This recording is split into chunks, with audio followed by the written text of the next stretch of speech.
دین کی تعلیمات سے انسان کو زندگی گزارنے کا طریقہ آتا ہے۔ تو ہم نے اولاد کو وہ تعلیم نہیں دی جس سے انسان بنتا۔ ہم نے اسے او لیول اور اے لیول کی تعلیم تو دے دی، اللہ کا قرآن ترجمے کے ساتھ نہیں پڑھایا۔ نبی اکرم صلی اللہ علیہ وسلم کے ارشادات اسے نہیں سکھائے کہ اس نے پڑھا ہوتا کہ ماں کا تو اتنا بڑا مقام ہے، اس کے قدموں کے نیچے جنت ہے۔ رضا الرب فی رضا الوالد وسخط الرب فی سخط الوالد، والد کی رضامندی میں اللہ کی رضامندی ہے، والد کی ناراضگی میں اللہ کی ناراضگی ہے۔ اگر اس نے یہ دین پڑھا ہوتا اسے معلوم ہوتا بزرگوں کا کتنا احترام ہے کہ لیس منا من لم یرحم صغیرنا ولم یوقر کبیرنا، وہ ہم میں سے نہیں جو بڑوں کا احترام نہ کرے، چھوٹوں پر شفقت نہ کرے۔ الحمدللہ نحمدہ ونستعینہ ونستغفرہ ونؤمن بہ ونتوکل علیہ ونعوذ باللہ من شرور انفسنا ومن سیئات اعمالنا، من يهده الله فلا مضل له ومن يضلله فلا هادي له، وأشهد أن لا إله إلا الله وحده لا شريك له، وأشهد أن محمدا عبده ورسوله، أما بعد فأعوذ بالله من الشيطان الرجيم، بسم الله الرحمن الرحيم، والذين يقولون ربنا هب لنا من أزواجنا وذرياتنا قرة أعين وجعلنا للمتقين إماما، وقال الله تبارك وتعالى في مقام آخر، يا أيها الذين آمنوا قوا أنفسكم وأهليكم نارا وقودها الناس والحجارة عليها ملائكة غلاظ شداد لا يعصون الله ما أمرهم ويفعلون ما يؤمرون، وقال النبي صلى الله عليه وسلم، ألا كلكم راع وكلكم مسؤول عن رعيته، رواه البخاري، وقال النبي صلى الله عليه وسلم، مروا أولادكم بالصلاة وهم أبناء 7 سنين واضربوهم عليها وهم أبناء 10 سنين وفرقوا بينهم في المضاجع، رواه أبو داود، وقال النبي صلى الله عليه وسلم، إذا مات الإنسان انقطع عنه عمله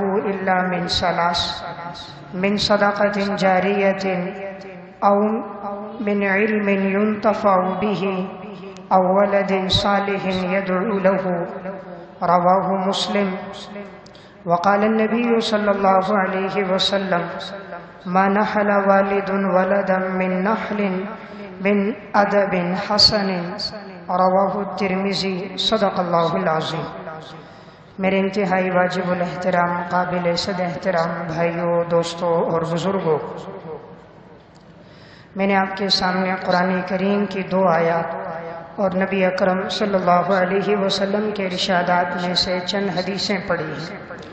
قرآن کریم کی جو آیت میں نے آپ کے سامنے تلاوت کی، اس میں اللہ رب العزت ارشاد فرماتے ہیں، والذین یقولون ربنا هب لنا من ازواجنا وذریاتنا قرۃ اعین، اللہ کے نیک بندے اللہ سے یہ دعا کرتے ہیں کہ اللہ تو ہمیں ایسی بیویاں اور ایسی اولاد عطا فرما جو ہماری آنکھوں کی ٹھنڈک بن جائے، وجعلنا للمتقین اماما، اور اے اللہ تو ہمیں پرہیزگار لوگوں کا پیشوا اور مقتدا بنا۔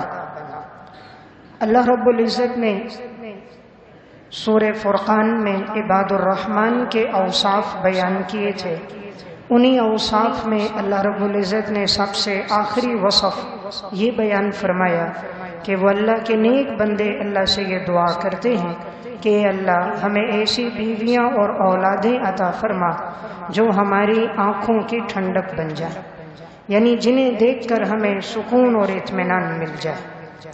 دوسری آیت میں ارشاد فرمایا، یا ایھا الذین آمنوا قوا انفسکم واہلیکم نارا، اے ایمان والو تم اپنے آپ کو، اپنے گھر والوں کو، اپنی اولاد کو جہنم کی آگ کا ایندھن بننے سے بچاؤ۔ جہنم کی آگ کا ایندھن بننے سے اپنے آپ کو اپنے اہل و عیال کو بچاؤ۔ اور جہنم کا ایندھن کون ہوں گے؟ وقودها الناس والحجارہ، اس کا ایندھن تو انسان اور پتھر ہوں گے۔ علیہا ملائکۃ غلاظ شداد لا یعصون اللہ ما امرہم، اور ان پر اللہ نے ان فرشتوں کو مقرر کر دیا ہے جو مزاج کے اعتبار بھی سخت ہیں، قوت اور طاقت کے اعتبار سے بھی نہایت طاقتور ہیں۔ وہ نہیں نافرمانی کرتے جو اللہ انہیں حکم دے، اور وہ پورا کرتے ہیں جو انہیں حکم دیا جاتا ہے۔ حدیث میں جناب رسول اللہ صلی اللہ علیہ وسلم نے فرمایا، الا کلکم راع وکلکم مسئول عن رعیتہ، تم میں سے ہر ایک شخص نگہبان ہے اور اس سے اس کی رعیت کے بارے میں پوچھا جائے گا۔ یعنی بادشاہ یہ نگہبان ہے، اس سے رعایا کے بارے میں پوچھا جائے گا۔ والد نگہبان اور نگران ہے، اس سے اس کے بیوی بچوں اور اولاد کے بارے میں پوچھا جائے گا۔ ایک استاد ہے، وہ نگران ہے، اس سے شاگردوں کے بارے میں باز پرس ہوگی۔ ایک آدمی فیکٹری کا سیٹ اور منیجر ہے، اس کے ماتحت لوگ ہیں، اگر اس نے ان کے ساتھ بدسلوکی کی، ظلم کیا، تو اس سے ان کے بارے میں پوچھا جائے گا۔ رسول اللہ صلی اللہ علیہ وسلم نے ارشاد فرمایا، مروا اولادکم بالصلاۃ وہم ابناء 7 سنین، تم اپنی اولاد کو نماز کا حکم دو جب ان کی عمر 7 سال ہو جائے۔ وَاضْرِبُوهُمْ عَلَيْهَا وَهُمْ أَبْنَاءُ 10 سنین، اور 10 سال کی عمر کو پہنچ کر بھی اگر وہ نماز نہ پڑھیں تو تم انہیں مارو۔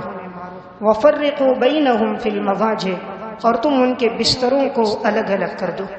یعنی 10 سال کی عمر کے بعد بچے اور بچی کو ایک بستر پہ نہ سلاؤ، بلکہ ان کو الگ الگ بستروں پہ سلاؤ۔ رسول اللہ صلی اللہ علیہ وسلم نے ارشاد فرمایا، ما نحل والد ولدا من نحل افضل من ادب حسن، سب سے بہترین عطیہ اور تحفہ جو والد اپنی اولاد کو دیتا ہے وہ ہے اسے اچھے آداب سکھانا۔ سب سے بہترین عطیہ اور تحفہ جو والد اپنی اولاد کو دیتا ہے وہ ہے اسے اچھے آداب سکھانا۔ رسول اللہ صلی اللہ علیہ وسلم نے فرمایا، اذا مات الانسان انقطع عنه عمله الا من 3، جب کسی انسان کا انتقال ہو جائے اس کے تمام اعمال ختم ہو جاتے ہیں سوائے 3 اعمال کے کہ ان کا ثواب ان کی موت کے بعد بھی جاری ہوتا ہے۔ نمبر 1، من صدقۃ جاریہ، کوئی صدقہ جاریہ کیا ہو، کوئی مسجد بنائی، مدرسہ بنایا، رفاعی ادارہ بنایا، کنواں کھودا، جب تک یہ چلتا رہے گا ثواب ملتا رہے گا۔ نمبر 2، من علم ينتفع به، علم سکھایا اور یہ سلسلہ آگے چلتا رہا، جب تک یہ سلسلہ چلے گا ثواب ملتا رہے گا۔ نمبر 3، او ولد صالح يدعو له، نیک صالح اولاد ہو، وہ جو دعا کرے، جو عبادت کرے، والدین کو اس کا اجر و ثواب ملتا رہتا ہے۔ قرآن کریم کی ان آیات اور احادیث مبارکہ سے معلوم ہوا اولاد ایک اللہ کی طرف سے ایک بڑی بہترین نعمت ہے۔ انسان اس نعمت کا شکر ادا کرے اور پھر اس نعمت کا حق ادا کرے۔ جب تک انسان کی اولاد نہ ہو تب بھی وہ پریشان ہوتا ہے، شادی ہو جائے، 1 سال 2 سال 4 سال گزر جائیں، اولاد کی نعمت نہ ہو تو پھر انسان ہر ممکنہ علاج کرواتا ہے کہ اللہ مجھے اولاد کی نعمت دے دے۔ کبھی ایک ڈاکٹر کے پاس، کبھی دوسرے کے پاس، کبھی ایک حکیم کے پاس، کبھی دوسرے کے پاس، کبھی ایک عامل کے پاس، کبھی دوسرے کے پاس۔ کوئی بزرگ نظر آئے اس سے دعاؤں کی درخواست کرتا ہے، کوئی نیک صالح متقی انسان نظر آئے اسے دعاؤں کا کہتا نظر آتا ہے، کوئی مسجد حرام جائے حج عمرے کے لیے اسے کہتا ہے میرے لیے دعا کرو اللہ مجھے اولاد دے۔ تو اولاد اللہ کی ایک بہت بڑی نعمت ہے۔ قرآن کریم میں اللہ رب العزت فرماتے ہیں، یَهَبُ لِمَن یَشَاءُ إِنَاثًا وَیَهَبُ لِمَن یَشَاءُ الذُّکُورَ أَوْ یُزَوِّجُهُمْ ذُکْرَانًا وَإِنَاثًا وَیَجْعَلُ مَن یَشَاءُ عَقِیمًا۔ اللہ جسے چاہتا ہے بیٹیاں عطا فرماتا ہے، جسے چاہتا ہے بیٹے عطا فرماتا ہے، جسے چاہتا ہے بیٹے اور بیٹیاں دونوں عطا فرماتا ہے، اور جسے چاہتا ہے بانجھ کر دیتا ہے، کچھ بھی نہیں دیتا۔ تو اللہ رب العزت نے اس آیت میں فرمایا کہ ہماری منشا ہے ہم جس کو چاہیں جو عطا کریں۔ تو معلوم ہوا اللہ رب العزت کی طرف سے اگر اولاد کی نعمت مل جائے تو یہ اللہ کی طرف سے بہت بڑا فضل اور احسان ہے۔ حضرات انبیاء علیہ الصلوۃ والسلام بھی اللہ رب العزت سے اولاد کے لیے دعا فرمایا کرتے تھے کہ یا اللہ ہمیں نیک صالح اولاد عطا فرما۔ حضرت زکریا علیہ السلام بڑھاپے کو پہنچ گئے، ان کی اولاد نہیں تھی۔ ایک دن حضرت مریم جس جگہ عبادت کیا کرتی تھیں، حضرت زکریا علیہ السلام وہاں آئے۔ یہ ان کے خالو بھی لگتے تھے۔ جب پہنچے تو کیا دیکھا؟ حضرت مریم کے سامنے بغیر موسم کے پھل پڑے ہوئے ہیں۔ موسم نہیں ہے اور وہ پھل موجود ہیں، حالانکہ وہ پھل پورے شہر میں اس وقت نہیں تھے۔ حضرت زکریا علیہ السلام نے پوچھا، اے مریم یہ پھل کہاں سے آئے؟ حضرت مریم نے جواب دیا، یہ پھل اللہ رب العزت کی جانب سے آئے ہیں، اور اللہ جسے چاہتا ہے بے پناہ رزق دیتا ہے۔ ہنالک دعا زکریا ربہ، اسی وقت حضرت زکریا علیہ السلام نے اللہ سے دعا کی، اللہ رب العزت سے اولاد کی دعا مانگی کہ اے اللہ تو بغیر موسم کے پھل دے سکتا ہے، تو اسی طرح اگر انسان کی عمر گزر جائے، بڑھاپا ہو جائے، تو بڑھاپے میں بھی اولاد کی نعمت دے سکتا ہے۔ رب لا تذرنی فردا وانت خیر الوارثین، اے اللہ تو مجھے تنہا نہ چھوڑنا، تو بہترین وارث، یعنی ایسا نہ ہو میں اکیلا اور تنہا رہ جاؤں، اے اللہ تو مجھے وارث عطا فرما، نیک صالح متقی ہو جو دین کا وارث بنے۔ تو اللہ تعالیٰ نے حضرت زکریا کو بڑھاپے میں حضرت یحییٰ علیہ السلام عطا فرمایا۔ تو میں عرض یہ کر رہا تھا، اولاد کی دعا کرنا کہ اللہ نیک صالح اولاد عطا فرمائے، یہ حضرات انبیاء علیہ السلام نے بھی دعا فرمائی۔ تو اولاد اللہ کی ایک بڑی نعمت ہے۔ اب اس نعمت کا حق کیسے ادا ہوگا؟ ایک ہے جسمانی حق، ایک ہے روحانی حق۔ اللہ اولاد کی نعمت دے دیتا ہے، انسان اس کی جسمانی ضرورتوں کے بارے میں تو پورا خیال رکھتا ہے، لیکن روحانی بارے میں، تربیت کے بارے میں نہیں سوچتا۔ آج دیکھیں بیٹے کی نعمت ہو یا بیٹی کی نعمت ہو، اللہ دے دے انسان اچھے سے اچھا لباس پہناتا، اچھی غذا اسے کھلاتا ہے، اور اس کے مستقبل کے بارے میں سوچتا ہے کہ میں نہیں ہوں گا تو ان کا کیا بنے گا، ان کے لیے گھر بناتا ہے، جائیدادیں بناتا ہے، گاڑیاں خریدتا ہے، ان کے مستقبل کے لیے بہت سی چیزیں ان کے نام پہ کر کے جا رہا ہوتا ہے کہ میری اولاد میرے مرنے کے بعد پریشان نہ ہو۔ تو اولاد کی جسمانی ضرورتوں کے بارے میں ہم کتنا فکر مند ہوتے ہیں، لیکن اولاد کی روحانی ضرورتیں اور اولاد کی روح پر محنت، اس کے بارے میں فکر مند نہیں ہوتے۔ حالانکہ جسم کی جو ضرورت ہے اس سے انسان نہیں بنتا۔ جسم کی ضرورت کھانا پینا ہے، یہ ذمہ داری اللہ نے لی ہے اور اللہ سب کو دے رہا ہے۔ اصل چیز ہے اس کے باطن پہ، روح پہ محنت کرنا، جس سے ہم لوگ غافل ہیں۔ حضرات انبیاء علیہ السلام اولاد کے باطن کے بارے میں فکر مند ہوتے تھے، ان کی روح کے بارے میں۔ چنانچہ حضرت یعقوب علیہ السلام اللہ رب العزت کے بڑے برگزیدہ پیغمبر ہیں۔ جب یہ دنیا سے جانے لگے، قرآن کریم میں پہلے سپارے میں اللہ نے ان کا واقعہ بیان فرمایا۔ انہوں نے اپنے بچوں کو جمع کیا اور بچوں کو جمع کر کے اپنے بیٹوں سے پوچھا کہ میرے بیٹوں تم لوگ میرے بعد کس کی عبادت کرو گے؟ میں دنیا میں نہیں ہوگا، تم کس کی عبادت کرو گے؟ بیٹوں نے آگے سے جواب دیا، ہم آپ کے اور آپ کے آبا و اجداد حضرت ابراہیم، حضرت اسماعیل، حضرت اسحاق علیہ السلام کی عبادت کریں گے، ہم تو فرما بردار ہوں گے۔ حضرت یعقوب علیہ السلام اس سے بڑے خوش ہو گئے۔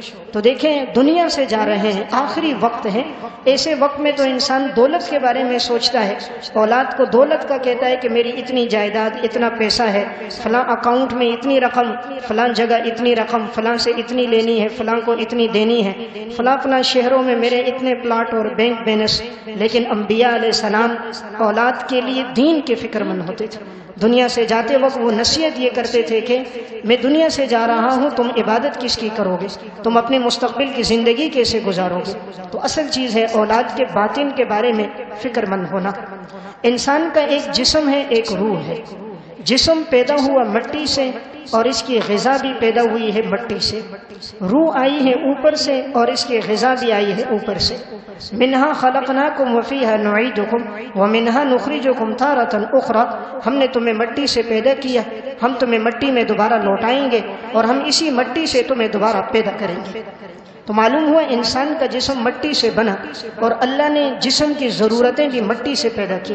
انسان جتنے غذائیں کھا رہا ہے، جو غلے کھا رہا ہے، جو سبزیاں کھا رہا رہا ہے، جو پھل کھا رہا ہے، وہ سارے اللہ نے مٹی سے پیدا کیے۔ تو جسم مٹی سے بنا، جسم کی غذائیں بھی مٹی سے ہیں۔ روح، یسألونک عن الروح قل الروح من امر ربی، یہ لوگ پوچھتے ہیں روح کیا ہے، فرما دیجئے کہ روح آپ کے رب کا حکم ہے۔ تو روح اوپر سے آئی، تو روح کی غذا وحی اور شریعت کی تعلیمات یہ بھی اللہ نے اوپر سے بھیجی، اور اللہ تعالیٰ نے یہ تعلیمات کے لیے حضرات انبیاء علیہ الصلوۃ والسلام کو مبعوث فرمایا۔ انہی میں آخری پیغمبر جناب رسول اللہ صلی اللہ علیہ وسلم تھے کہ آپ تعلیمات لے کر آئے جس کے ذریعے سے انسان کی زندگی سنور جائے اور انسان نیک صالح متقی بن جائے۔ تو میں عرض کر رہا تھا اولاد کی نعمت بڑی نعمت ہے۔ اب اولاد کی تربیت کیسے ہو؟ ایک ہے تعلیم دینا، ایک ہے تربیت کرنا۔ بعض تو صرف جسمانی ضرورتوں کا خیال رکھتے ہیں، تعلیم نہیں دیتے۔ بعض تعلیم تو دے دیتے ہیں لیکن تربیت نہیں کرتے۔ دونوں چیزیں ضروری ہیں، تعلیم بھی دی جائے، تربیت بھی دی جائے۔ تعلیم کون سی دی جائے؟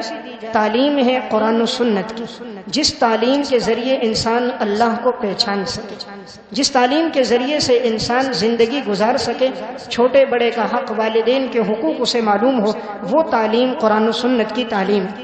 جس علم کے بعد انسان کو سیدھا راستہ پتہ نہ چلے، حق اور باطل کی تمیز نہ ہو، چھوٹے بڑے کا فرق نہ ہو، وہ تعلیم نہیں، جہالت ہے۔ علم وہ ہے جو انسان کے لیے راستہ کھولے، علم وہ ہے جو انسان کے اندر زندگی گزارنے کا اسے طریقہ سکھائے، اور یہ تعلیم دین کی تعلیم ہے۔ آپ صلی اللہ علیہ وسلم یہی لے کر آئے، وہی صحابہ اکرام جو پہلے چرواہے تھے، بکریاں چرانے والے تھے، تہذیب اور اخلاق سے عاری تھے، لیکن جب قرآن و سنت کی تعلیمات سے وہ لوگ وابستہ ہوئے، اللہ تعالیٰ نے انہی لوگوں کو وقت کا پیشوا، وقت کا مقتدی بنا دیا، اللہ نے ان کو سرتاج بنا دیا۔ بنیادی بات کیا بنی؟ قرآن و سنت کی تعلیمات۔ دین کی تعلیم سے ہی پتہ چلتا ہے کہ ماں باپ کا یہ حق ہے کہ لا تقل لہما اف، ان کے سامنے زبان بھی نہ کھولو، ولا تنہرہما، انہیں جھڑکو نہیں، وقل لہما قولا کریما، ان کے سامنے بات نرمی سے کرو، واخفض لہما جناح الذل من الرحمہ، ان کے سامنے اپنے بازوؤں کو خدمت کے لیے بچھا دو، وقل رب ارحمہما کما ربیانی صغیرا، اور یہ دعا کرو کہ اے اللہ تو ان پر اس طرح رحم فرما جس طرح انہوں نے بچپن میں میری تربیت کرتے ہوئے میرے اوپر رحمت اور شفقت کی۔ اب یہ اللہ کا قرآن انسان کو بتا رہا ہے کہ ماں باپ کا کیا مقام ہے۔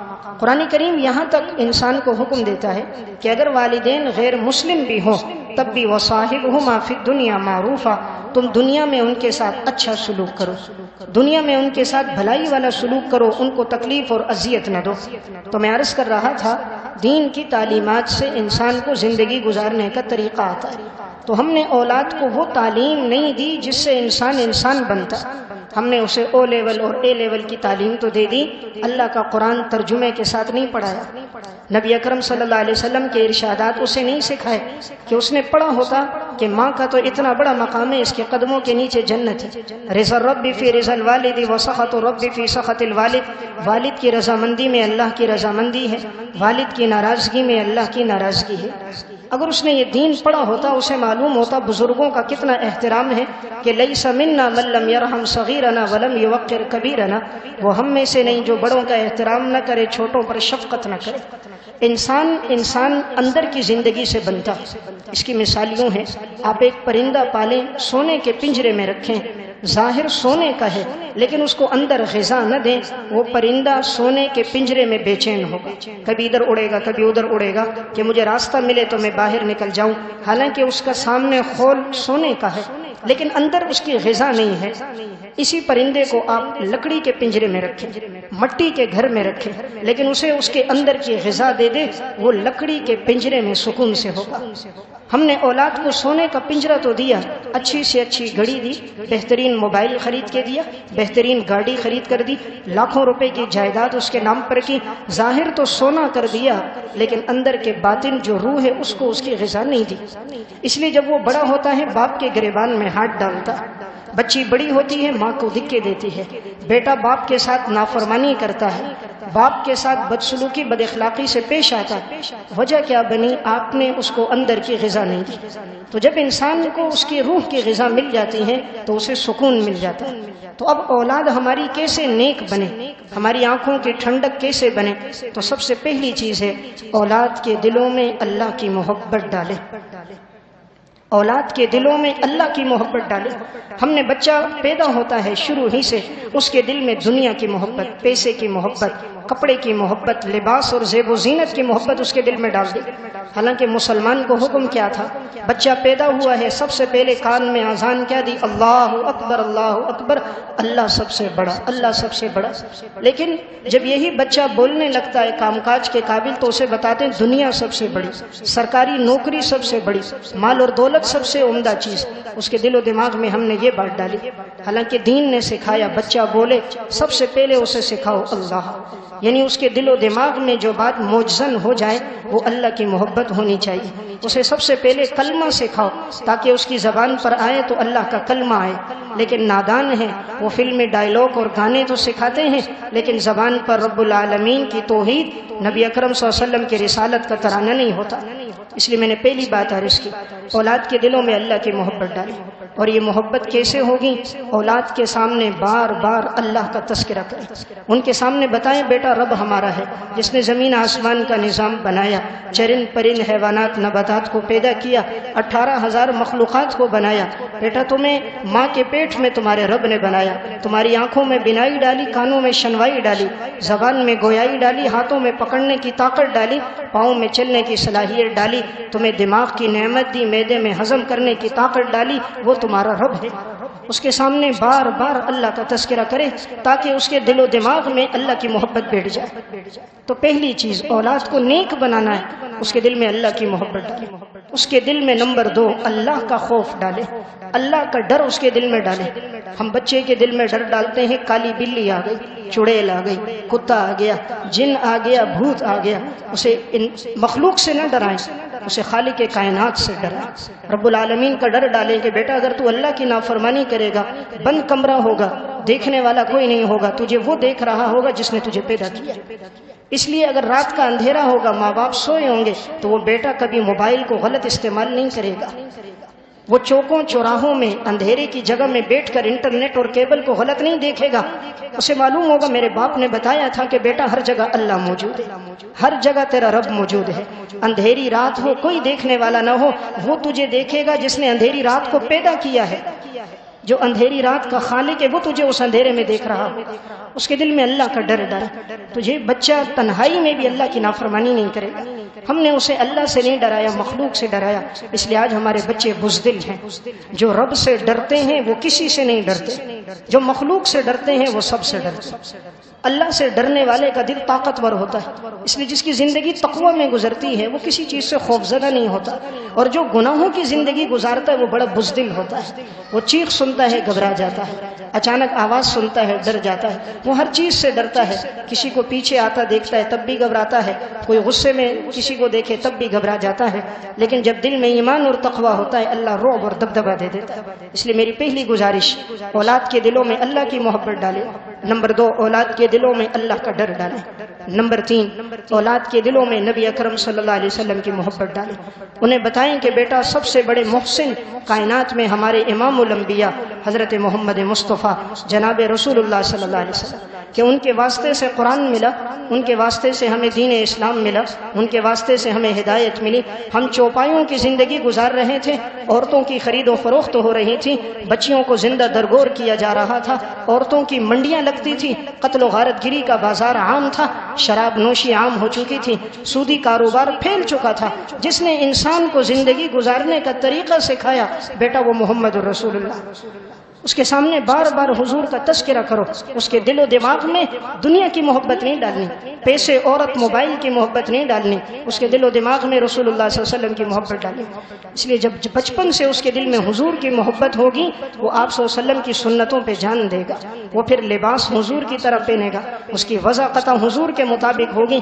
انسان کو جس سے محبت ہوتی ہے اس کا فرما بردار ہوتا ہے۔ ان المحب لمن يحب مطیع، جب محبت حضور سے ہوگی تو پھر زندگی میں حضور کی اطاعت اور فرما برداری کے آثار بھی ہوں گے۔ اس لیے تیسری بات میں نے عرض کی، اولاد کے دلوں میں حضور کی محبت۔ نمبر 4، اولاد کے دلوں میں قرآن کریم کی محبت ڈالیں۔ بچے کے سامنے قرآن کریم پڑھیں، قرآن کریم کو بوسہ دیں، سینے سے لگائیں، اونچی جگہ پہ رکھیں، صبح اٹھیں سب سے پہلے قرآن کی تلاوت کریں تاکہ بچہ آپ کو دیکھے اور سمجھ جائے کہ مسلمان گھر میں سب سے پہلے جس چیز کا آغاز ہوتا ہے، جس سے دن کی ابتدا کی جاتی ہے، وہ قرآن کریم کی تلاوت ہوتی ہے۔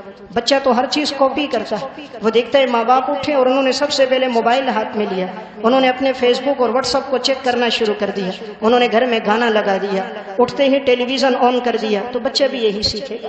اگر ماں باپ اٹھتے ہی سب سے پہلے نماز پڑھیں گے، تلاوت کریں گے، یہ بچہ بچپن سے ماں باپ کو دیکھے گا، یہ بڑا ہوگا تو اس کی زندگی میں بھی نماز اور تلاوت ہوگی۔ سلف کی مائیں تھیں، جب وہ اٹھتی صبح نماز پڑھتی، وضو کرتی، بچے کو جھولی میں بٹھاتی، قرآن کی تلاوت کرتی، باوضو ہو کر ان کی زبان پر قرآن کی تلاوت ہوتی، بچے کے کانوں میں قرآن کی تلاوت جاتی۔ یہی بچہ جب بڑا ہوتا تھا ماں کی گود میں قرآن سن سن کے حافظ بن چکا ہوتا تھا۔ حضرت شیخ الحدیث مولانا محمد زکریا صاحب رحمۃ اللہ علیہ، جنہوں نے فضائل اعمال فضائل صدقات کتاب لکھی، انہوں نے اپنی زندگی پر آپ بیتی لکھی، اس میں واقع ہے، اور اسی طرح مولانا محمد الیاس اور ان کی دینی دعوت میں بھی ہے۔ حضرت شیخ الحدیث صاحب فرماتے میری دادی محترمہ قرآن کریم کے حافظہ تھی، رمضان المبارک میں 40 سپارے قرآن کی تلاوت کیا کرتی تھی، ایک قرآن اور 10 سپارے یہ خاتون پڑھتی، باقی دنوں میں بھی اس کا معمول تھا، ہر وقت زبان پر قرآن کی تلاوت، ہاتھوں سے کام کاج ہوتا، زبان پہ تلاوت ہوتی تھی۔ فرمایا جس وقت وہ میرے والد مولانا یحییٰ صاحب کو دودھ پلاتی تھیں تب بھی باوضو ہو کر قبلہ رخ ہو کر تلاوت کرتے ہوئے پلاتی تھیں۔ فرمانے لگے جب میرے والد بولنے لگے قرآن کے ایک حصے کے حافظ بن چکے تھے، ماں کی گود میں قرآن سن سن کے یاد ہو گیا۔ یہی وہ خاتون ہے کہ جس کا بیٹا ہے حضرت مولانا محمد الیاس صاحب رحمۃ اللہ علیہ، جو تبلیغی جماعت کے بانی ہیں، کہ جن کے ذریعے سے اللہ رب العزت نے ساری کائنات میں ہدایت کی ہواؤں کو پھیلایا، لاکھوں لوگ ہدایت پر آ گئے۔ پیچھے اثر ماں کا تھا، یہ ماں تھی جو 40 سپارے یومیہ قرآن پڑھتی تھی، جو اپنے بچوں کو جب دودھ پلاتی تھی تو باوضو ہو کر قبلہ رخ ہو کر تلاوت کرتے ہوئے، پھر اللہ نے اس کے بیٹے کو مولانا محمد الیاس بنایا، پھر اللہ نے اس کے بیٹے کو مولانا یحییٰ بنایا، پھر اللہ نے اس کی اولاد میں شیخ الحدیث مولانا زکریا کو پیدا کیا، پھر ان کی اولادوں میں مولانا محمد یوسف کاندیلوی پیدا ہوئے جنہوں نے حیات الصحابہ لکھی، شیخ الحدیث مولانا زکریا ہے جنہوں نے فضائل اعمال فضائل صدقات فضائل درود شریف اوجز المسالک الکوکب الدری لامع الدراری پہ حواشی لکھے۔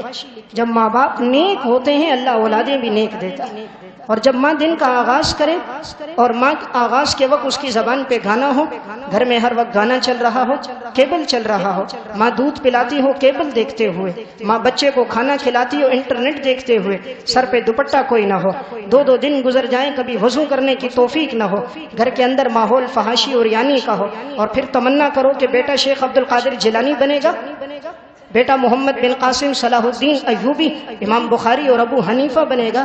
اللہ کا قانون کوئی اندھا تو نہیں ہے، اللہ دیکھتا ہے انسان کیسی زندگی گزار رہا ہے اور تمنا کیسی کر رہا ہے۔ بیج ڈالتے ہیں کانٹوں کا، امید رکھتے ہیں گلاب کی، بیٹھتے ہیں غلاظت کے کنارے، امید رکھتے ہیں مشک اور عنبر کی خوشبو کی۔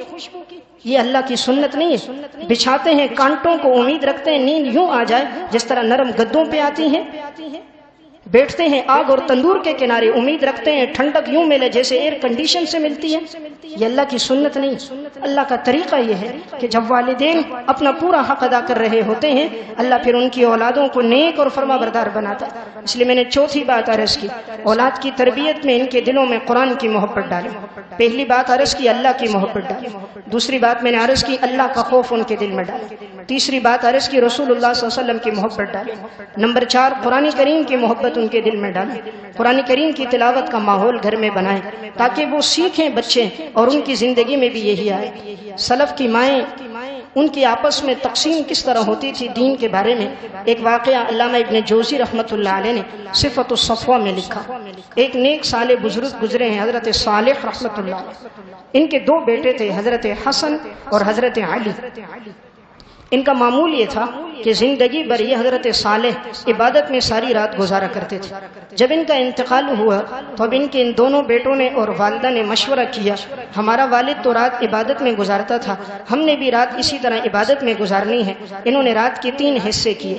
رات کے پہلے حصے میں جو بڑا بیٹا تھا علی، وہ عبادت کرتا۔ رات کے دوسرے حصے میں جب وہ سونے لگتا دوسرے کو اٹھاتا، حسن عبادت کرتا۔ جب حسن سونے لگتا اپنی والدہ کو اٹھاتا، وہ عبادت کرتی۔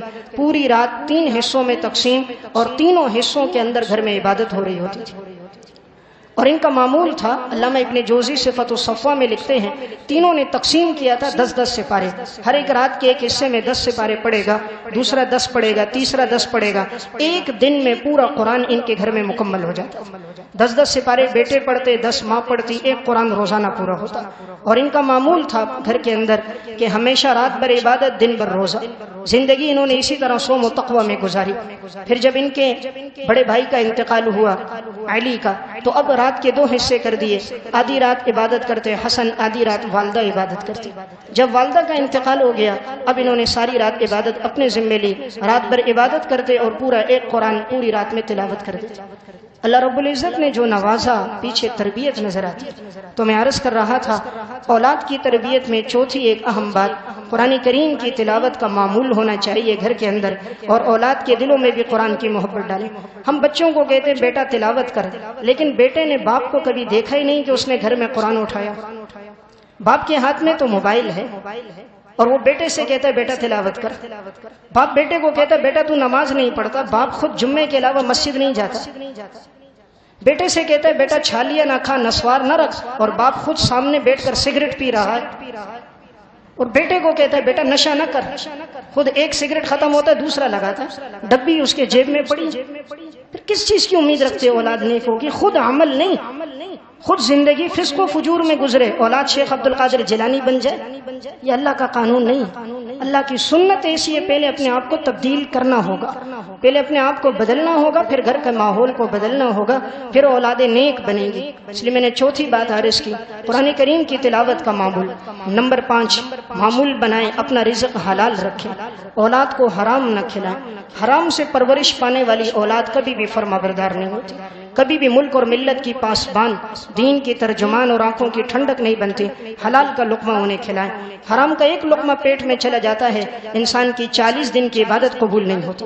رسول اللہ صلی اللہ علیہ وسلم نے فرمایا، من اکل لقمۃ من حرام لم يقبل منہ صلاۃ 40 لیلۃ، جس نے ایک لقمہ حرام کا کھایا 40 دن اس کی عبادت قبول نہیں ہوتی۔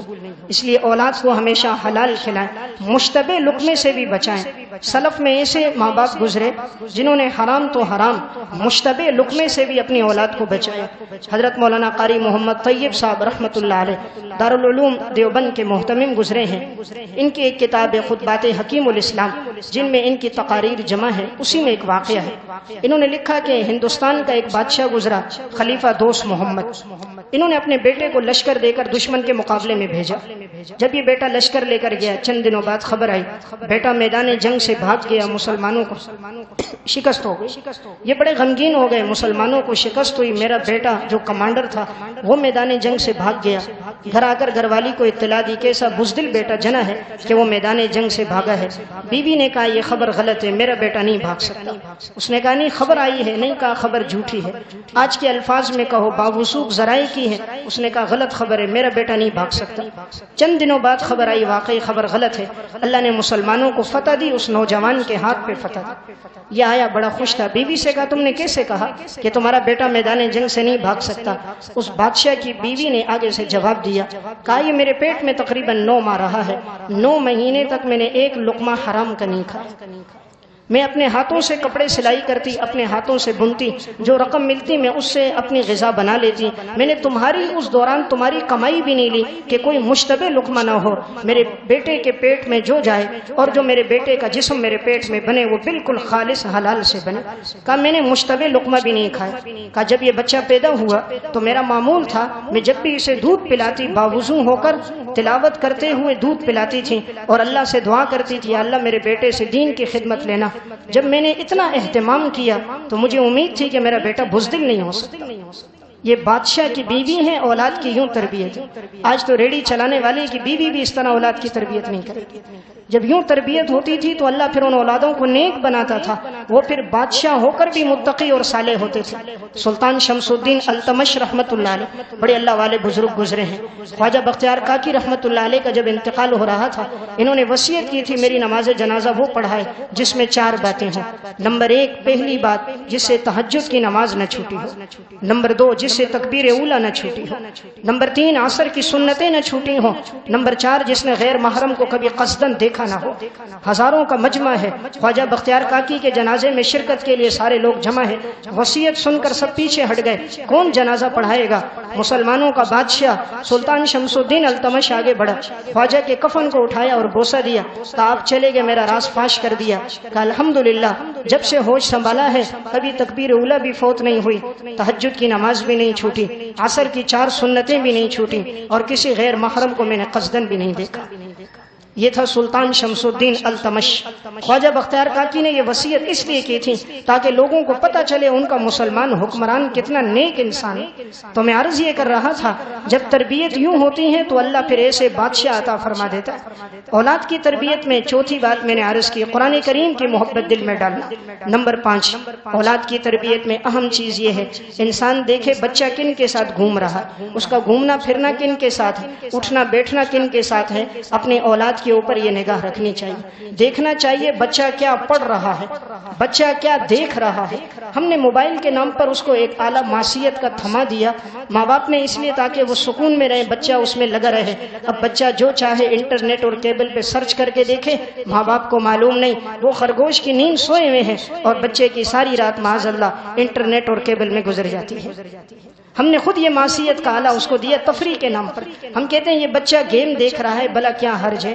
بچے کی کتنی صلاحیتیں مسدود ہو گئیں، آنکھوں کی بینائی کمزور ہو جاتی ہے، بچہ بزدل ہو جاتا ہے، بچہ اس میں لگ کر وہاں نیم برہنہ لباس دیکھتا ہے جو انہوں نے پہنا ہوا ہے، تو اس کے ذہن میں آتا ہے لباس تو یوں ہی مختصر ہوتا ہے، جو سینے پر ہو شرمگاہ کو چھپائے۔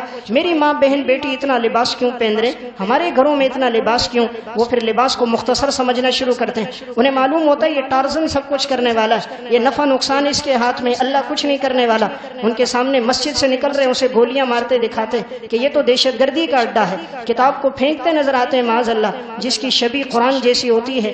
تو بچہ یہ ساری چیزیں وہاں سے سیکھ رہا ہوتا ہے۔ اب دیکھو آج گلی کونوں میں ایک دوسروں کو مار کے اوپر چڑھے ہیں، مار رہے ہیں۔ کہاں سے سیکھا انہوں نے یہ مارنا، یہ مکے مارنا؟ یہ انہوں نے گیم سے سیکھا۔ ماں باپ تفریح کے نام پر اپنے ساتھ بٹھا کر غلاظت بھرے پروگرامات دکھاتے ہیں، بچہ یہی دیکھتا ہے، آگے بڑھتا ہے، پھر وہ نہ ان کے کام آتا ہے نہ ملک اور ملت کے۔ روزنامہ مشرق جو لاہور سے چھپتا ہے، انہوں نے آج سے 40 سال پہلے کا واقعہ لکھا تھا۔ ایک باپ نے اپنے گھر میں ویسیآر لایا تھا اور اس میں ایک فلم تھی، اپنے بیٹے کو ساتھ بٹھا کر دکھایا۔ 13 سال بیٹے کی عمر تھی، بیٹے نے دیکھا تو اس کے اندر جو اداکارہ تھی اس کی محبت اس کے دل میں آ گئی۔ اب وہ سینما میں جاتا، اس کی وہ فلم دیکھتا رہتا، گھر سے جو خرچہ ملتا اسکول نہ جاتا، اس کی فلم دیکھتا۔ اس طرح ماں باپ نے تنگ آ کر اس کو گھر سے نکالا تو اس نے بلیڈ لے کر اپنے ہاتھوں کو کاٹ کر اس محبوبہ کے نام اس میں لکھے ہوئے تھے، تو ایک نشے کے اندر وہ لگ گیا اور ایک فٹ پاتھ پہ لیٹا ہوا تھا نشے میں۔ روزنامہ مشرق کا کوئی صحافی گزرا، اس نے دیکھا، پھر اس نے جب اس کو بلایا، کہانی پوچھی تو تب پتہ چلا یہ ماں باپ نے پہلی فلم اس کو اپنے ساتھ بٹھا کر دکھائی تھی۔ پھر نوبت یہاں تک آئی کہ انہوں نے بیٹے کو آنکھ کر دیا۔ اب آنکھ کرنے کا کیا فائدہ جب تو نے بچپن میں خود اس کی تربیت نہ کی؟ ماں باپ یہ کہتے ہیں بچہ خود ٹھیک ہو جائے گا، جب تو نے دیوار نیچے سے ٹیڑھی رکھی یہ خود کیسے سیدھی ہوگی؟ جب پہلی اینٹ ٹیڑھی رکھی گئی یہ سیدھی نہیں ہوگی جب تک اسے ابتدا سے سیدھا نہیں کیا گیا۔ جب تک ابتدا سے بچپن میں تربیت نہ کی گئی یہ بچے ٹھیک نہیں ہوں گے۔ تو بہرحال اولاد بڑی نعمت ہے، ہم میں سے ہر ایک آدمی اس کا بڑا اہتمام کرے، اولاد کی ایسی تربیت کرے وہ آنکھوں کی ٹھنڈک بنے۔ ایسی تربیت میں ایک واقعہ سنا کے بات ختم کرتا ہوں۔ سعودیہ عرب میں ایک اخبار چھپتا ہے الریاض، یہ ریاض شہر سے ہی چھپتا ہے، اسی نام پر یہ اخبار ہے، عربی زبان میں چھپتا۔ اس میں انہوں نے ایک واقعہ لکھا جو آج سے چند سال قبل پیش آیا۔ سعودیہ کی تاریخ کا یہ انوکھا ایک واقعہ تھا۔ واقعہ کس بارے میں تھا؟ واقعہ یہ تھا کہ 2 بیٹے تھے اور ان کی والدہ ہے، والدہ نہایت بوڑھی ہو چکی ہیں، بڑا بیٹا وہ بھی نہایت بوڑھا ہو چکا ہے، سفید ریش ہے، چھوٹا بیٹا قدرے جوان ہے۔ مقدمہ عدالت میں گیا تھا، مقدمہ یہ تھا کہ دونوں بیٹوں میں ہر ایک یہ کہتا تھا ماں کی تربیت اور ماں کی نشو نما اور ماں کا خیال رکھنا یہ میری ذمہ داری ہے، میں کروں گا۔ ہر بیٹا کہتا تھا والدہ کی خدمت میں کروں گا، بڑا بیٹا کہتا نہیں والدہ کی خدمت میں کروں گا۔ جب وہاں کے ہائی کورٹ میں مقدمہ گیا، جج کہتا ہے میں پریشان ہوا، تاریخ میں عجیب بات ہے، مقدمہ اس پر آیا ہے صرف اس بات پر کہ ہم نے خدمت کرنی ہے، حالانکہ ماں کے پاس دولت نہیں ہے، صرف ایک انگوٹھی تھی۔ چلو کبھی تو خدمت اولاد لالچ میں کرتی ہے، باپ مرے گا جائیداد میرے نام پہ کر دے گا، اس ماں کے پاس تو صرف ایک انگوٹھی تھی۔ اس جج نے ان دونوں بیٹوں کو بلایا، اس بوڑھی اماں کو بلایا جو ویل چیئر پہ تھی، بڑی مشکل سے اس کا وزن 30 کلو بھی نہیں تھا، بیماریوں کے اندر تھی، بہت بوڑھی تھی۔ اس نے پوچھا اماں جی سے، اماں جی یہ دونوں تمہارے کیا لگتے ہیں؟ کہا یہ دونوں میرے بیٹے۔ کہا اب تک تمہاری خدمت کس نے کی؟ کہا یہ بڑا بھی کرتا رہا، یہ چھوٹا بھی کرتا رہا۔ کہا اب بتاؤ تم کس کے پاس رہنا چاہتی ہے؟ وہ بڑے بیٹے کو دیکھتی وہ رو رہا ہے، سفید داڑھی ہے، آنکھوں سے آنسو بہ رہے ہیں، داڑھی پر ہے۔ کہا اماں جی میں تمہاری خدمت کرتا رہوں۔ چھوٹے کو دیکھتی وہ کہتا نہیں اماں جی میرے پاس رہو گے، میں تمہاری خدمت کروں۔ اس طرف پوتوں کو دیکھتی وہ ماں کے دادی کے پاؤں میں پڑے، اماں جی ہمارے ساتھ آنا۔ اس طرف دیکھتی اس کے بیٹے آئے، اماں جی ہمارے ساتھ رہنا۔ جج کہتا ہے میں پریشان، کس کے حق میں فیصلہ دوں؟ میں نے اس اماں سے کہا تم کس کے ساتھ رہنا چاہتی ہو؟ وہ ایک طرف دیکھتی پھر روتی، دوسری طرف دیکھتی پھر روتی۔ میں نے اس سے کہا کہ میں نے آج تک نہیں دیکھا اولاد کی محبت والدین سے ایسی ہو، تم نے واقعی تربیت کا حق ادا کیا کہ تم نے ان کے دلوں میں کیسی دین کی محبت ڈالی، کیسے والدین کا ادب اور احترام ڈالا۔ یہ بڑھاپے میں پہنچ کر تمہاری خدمت کے لیے یوں بےتاب ہیں تو تم نے واقعی ان کا حق ادا کیا ہے۔ آخر جج کہنے لگا میں نے ماں سے کہا، ماں نے کہا میں فیصلہ نہیں کر سکتا۔ تو جج کہتا میں نے پھر یہ فیصلہ دیا، میں نے کہا چونکہ بڑے نے بڑی خدمت کی، اب اس کا اپنا بڑھاپا ہے اور یہ خود بھی معذور ہے، چھوٹا اس کی خدمت کرے، لیکن جب بڑا چاہے تو والدہ کو اپنے گھر لا سکتا ہے۔ جب یہ فیصلہ سنایا تو وہ بڑا رونے لگا، سسکیاں لینے لگا اور اس کے چہرے اور داڑھی پر آنسو تھے کہ ماں کی خدمت مجھ سے چلی گئی۔ میں عرض کر رہا تھا جب تربیت یوں کی جاتی ہے تو پھر وہ والدین کے لیے جان دیتے ہیں، تربیت نہیں ہوتی تو وہ پھر رات کو والد کھانسے تو کہتے نیند خراب ہو گئی، پھر وہ کہتے ہیں والد کو اولڈ ہوم لے کر جاؤ جو بوڑھوں کی جگہ ہے، پھر وہ کہتے ہیں معاذ اللہ مولوی صاحب کوئی تعویذ دو، اللہ ہمارے والد پہ رحم کرے۔ آج سے 4 سال قبل میں جہاں جمعہ پہلے پڑھاتا تھا وہاں جمعے کے بعد ایک ملا، کہنے لگا مفتی صاحب کوئی تعویذ دو اللہ میرے والد پہ رحم کرے، مطلب تھا اللہ میرے والد کو موت دے۔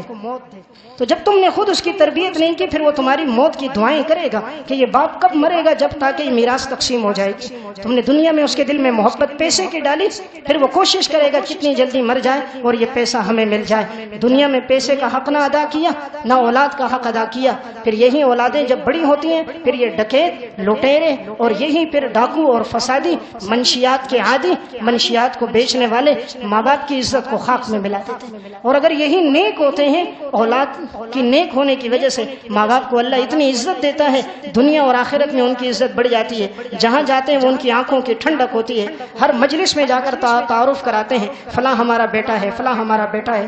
اس لیے اللہ رب العزت نے مجھے اور آپ کو جو ایک دعا سکھائی ہے وہ دعا ہے والذین یقولون ربنا هب لنا من ازواجنا وذریاتنا قرۃ اعین واجعلنا للمتقین اماما۔ اے اللہ ایسی اولاد عطا فرما جو میری آنکھوں کی ٹھنڈک بن جائے۔